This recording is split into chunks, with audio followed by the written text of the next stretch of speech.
आज का हमारा टॉपिक है BSc part second paper first molecular biology and biotechnology में वॉटसन एंड क्रिक का डीएनए का मॉडल।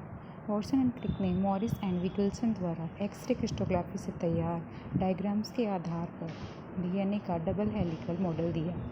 उन्होंने प्रत्येक हेलिक्स में का डायमीटर 2 nm बताया, जिसमें प्यूरिन एंड पिरिमिडिन चार 0.34 nm की दूरी पर एक दूसरे के ऊपर स्टाक्स की तरह व्यवस्थित रहते हैं।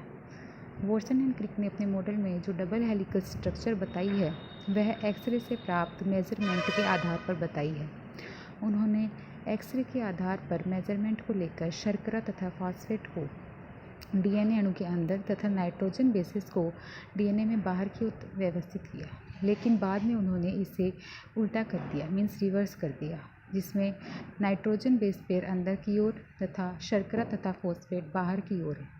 वॉटसन तथा क्रिक को डीएनए की संरचना तथा इसका प्रतिरूप मॉडल प्रस्तुत करने के लिए 1962 में नोबेल प्राइज़ दिया गया।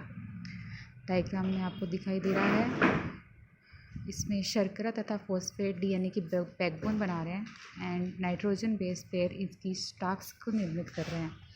इसके अनुसार प्रत्येक डीएनए अणु वास्तव में दो लंबी एंटी पैरेलल ऑक्सीराइबोन्यूक्लियोटाइड वाली श्रृंखलाओं से निर्मित होता है। ये दोनों श्रृंखलाएं आपस में क्रॉस बॉन्ड से जुड़ी रहती हैं।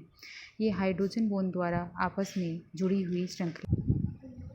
डीएनए का अणु दो लंबी एंटी पैरेलल डीऑक्सीराइबोन्यूक्लियोटाइड पॉली श्रृंखलाओं से बना होता है।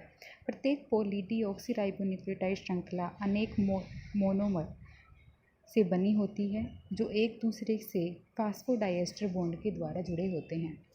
डीएनए की दोनों श्रृंखलाएं पूरक श्रृंखलाएं चक्रिक रूप से एक कॉमन अक्ष के चारों ओर नियमित रूप से कुंडलित रहकर 2 nm व्यास की द्विकुंडलित ट्विस्टेड संरचना बनाती है। डीएनए हेलिक्स की संपूर्ण लंबाई में एक नैरो एंड एक ब्रॉड ग्रूव्स पाई जाती है। नैरो ग्रूव की चौड़ाई 1.2 nm एंड ब्रॉड ग्रूव की चौड़ाई 2.2 nm होती है। ये दोनों अल्टरनेट रूप से पाई जाती हैं। प्रत्येक कुंडल का एक चक्र 3.4 nm लंबा होता है, जिसमें 10 नाइट्रोजन बेस पेयर नियमित अंतराल पर पाए जाते हैं। मीन्स दो नाइट्रोजन बेस पेयर के बीच में 0.34 nm की दूरी होती है। शर्करा तथा फॉस्फेट रज्जु बाहर की ओर तथा नाइट्रोजन बेस पेयर द्विकुंडल के भीतर की ओर पाए जाते हैं। क्षार एक दूसरे के ऊपर स्टाक्स में व्यवस्थित रहते हैं, जिससे डीएनए अणु एक ट्विस्टेड लैडर जैसा दिखाई देता है। डीएनए के इस प्रारूप में कुछ वैज्ञानिकों ने अलग अलग परिवर्तन किए, जैसे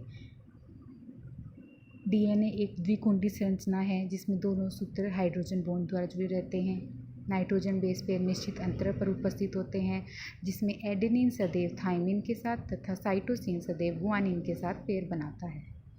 एडेनिन तथा साइटोसिन की मात्रा मीन्स A+C की मात्रा thymine and guanine means T+G के बराबर होती है, जो चारगाफ रूल्स कहलाता है। अधिकतर डीएनए दाहिनी ओर कुंडलित होता है, मीन्स जो डीएनए का कुंडल है वो दाईं ओर कुंडलित होता है, परंतु से केवल एक डीएनए जो जेड डीएनए होता है वो लेफ्ट हैंडेड मीन्स बाईं ओर कुंडलित होता है। डीएनए अणु के दोनों पूरक श्रृंखलाएं एक दूसरे के एंटी पैरेलल व्यवस्थित रहते हैं। प्रत्येक श्रृंखला में 5' एंड 3' दो सिरे पाए जाते हैं। एक श्रृंखला का 5' सिरा दूसरी श्रृंखला के 3' सिरे के सामने होता है, क्योंकि दोनों श्रृंखलाएं हाइड्रोजन बॉन्ड द्वारा प्रति समानांतर स्थिति में जुड़ी रहती हैं। ये मुख्य रूप से डीएनए का वॉटसन एंड क्रिक का मॉडल है।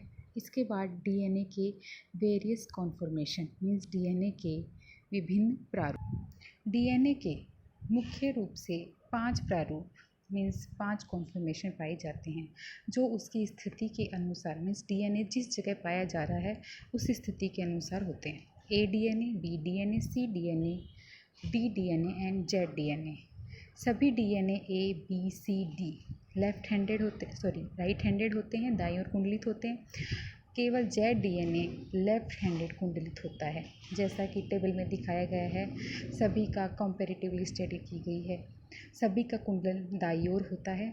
सर्पिल व्यास मीन्स डायमीटर ए डीएनए का 2.3 nm, बी का 1.9 nm, सी का 1.9 nm, डी का 1.9 nm एंड जेड का 1.8 nm होता है।